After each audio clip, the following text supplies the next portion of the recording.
Hi everyone, today I'm going to be doing another foreign CL game, and this is also quite an amusing game. I was white against an opponent called William Swain, who was 1162 ELO, and I'm about, a lot higher than that. So a one-sided game is expected.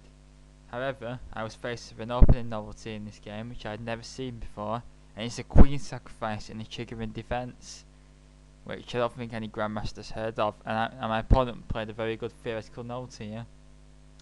It was receives 2 versus SCS, and as the opposing team's name SCS, which really stands for Southern County Stars, but SCS can also be a sofa company in England, so I'm going to christen it the sofa gambit, and it also has variations like the cushion variation and all that.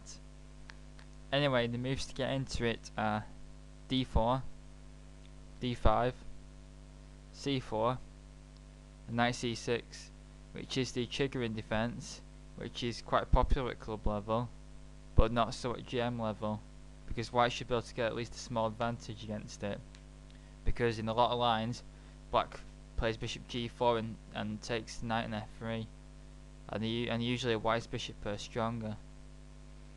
So anyway, knight f3, and now bishop g4 is the main move here, but my opponent went knight f6, which isn't a very good move, because I can go takes, queen takes, and after knight c3, I've gained a tempo on the queen.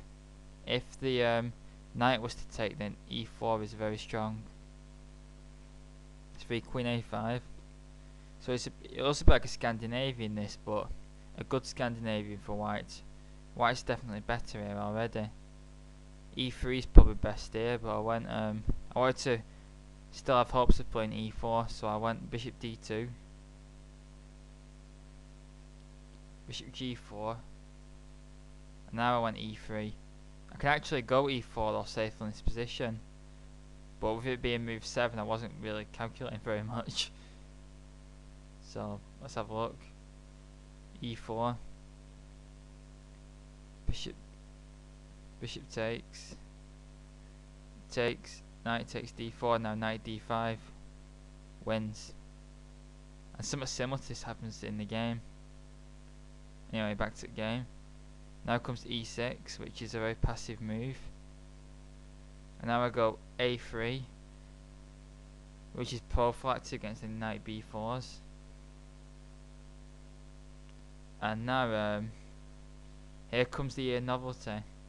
Now usually black might want to play something like queen h5 in this position, but instead comes b6, exclamation mark, question mark. This is a theoretical novelty called the sofa gambit. This was the first game it's ever been played, and I've checked in Megabase and everything. And black's idea was a queen sacrifice. The idea is that once after knight b5, queen takes d2 check, queen takes d2. White's been robbed of the important dark square bishop. Black's dark square bishop now can run havoc around the board. Black's also got a strong bishop pair in an open position, and white still hasn't castled, whereas black could castle queenside in one move. So this is the sofa gambit. There's a sofa gambit declined as well, but if you decline the gambit, then you well, b6 just takes control of c5, so I thought it's a good move. And there's also another variation. After knight b5, black can try queen a6, but that's not as good because you don't get the bishop, and that's known as the cushion attack. In the game now, my opponent chose the sofa gambit, and then he accepted it, takes, and now knight e4, which is the completely wrong follow-up. If black wants to keep the initiative, he should probably castle long, or play bishop takes f3, but that gives up the bishop pair, so my opponent was reluctant to do that. But anyway, I managed to successfully refute the gambit over the board. Knight e4, queen c2, attacking both knights. King d7, rook c1, knight c5, and now the rest is just a turkey shoot. The gambit has safely been refuted, and I can pocket the point now. takes b4. I'll just run through the remaining moves.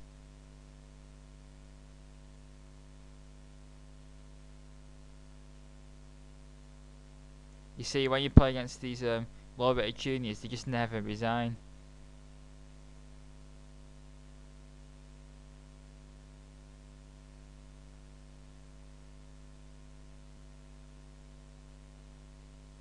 Sorry if I'm boring you here, by the way.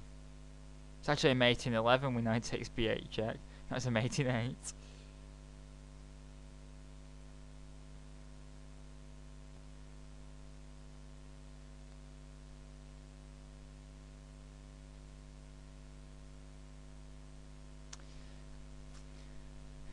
Anyway, we've got some time left, so I thought I'll have a run through of the Sofa Gambit.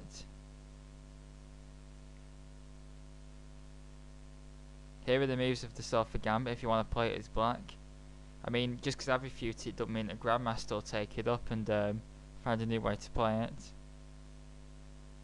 Still waits for further practical tests in modern GM play. Maybe we'll try it in the World Championship between Gelfand and Anand as a try. Who knows?